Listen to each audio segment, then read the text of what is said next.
हे देवर्षि, जिस प्रकार यदि कोई व्यक्ति उधार लिए हुए धन को यदि अपनी संपत्ति मानेगा तो बहुत शीघ्र कंगाल हो जाएगा। यही तो विधि का विधान है महादेवी। जो दूसरे को दुख देकर हंसता है, होनी उसे दुख देकर 100 बार रुलाती है। इसलिए दूसरों को दुख देने से पहले इतना अवश्य सोच लेना चाहिए कि यदि इसी दुख का वज्र अपने सिर पर गिरे तो क्या होगा। महादेवी, जिस प्रकार बिच्छू को यह ज्ञान नहीं होता कि उसका डंक केवल किसी और को नहीं स्वयं उसे भी चुभ सकता है, उसी प्रकार एक दुष्कर्मी को भी यह ज्ञान नहीं होता कि उसका दुष्कर्म स्वयं उसे भी हानि पहुंचा सकता है। महादेवी, मानव का जीवन शांत और सुखी बनाने के लिए ईश्वर ने उसके मार्ग में सहस्रों दीप जलाए हैं। उसके पास वेद, शास्त्र और अनेक अनेक धर्म ग्रंथ भेजे हैं जिनमें जीवन के सिद्धांतों का वर्णन किया है, जीवन की सीमाओं की परिभाषा लिखी हुई है। महादेवी, जब कोई राजा या कोई सत्ताधारी वर्ग इस भ्रम में पड़ जाता है कि वो केवल एक राजा है, एक स्वामी है, और ये भूल जाता है कि वह प्रजा का सेवक है, प्रजा का रखवाला है, जब सत्ताधारी वर्ग सिद्धांतों को प्रतिबंध समझकर और सीमाओं को रोक समझकर उन्हें तोड़ने का प्रयास करता है तो वो निरंकुश बनने लगता है और तभी सारी उलझनें उत्पन्न होती है।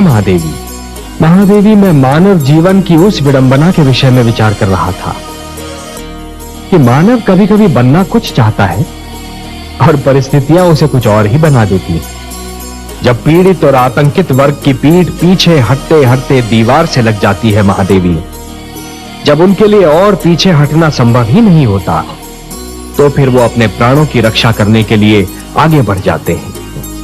क्या आपका संकेत रेणुका पुत्र राम की ओर है? हाँ महादेवी, देखिए ना, मेरे इस अंश ने प्रथम बार पूर्ण मानव के रूप में जन्म लिया, और वो भी एक विद्वान, एक गुरु, एक आचार्य के घर में, एक सुशील नारी की गोद में जन्म लिया।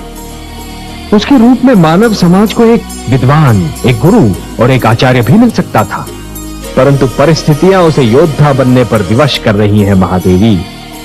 उसके हाथ से पुस्तक छीनकर उसमें शस्त्र थमा रही हैं। जो दोनों हाथों से ज्ञान लुटा सकता था महादेवी, उसके दोनों हाथों में धनुष और बाण पकड़ा दिए परिस्थितियों ने।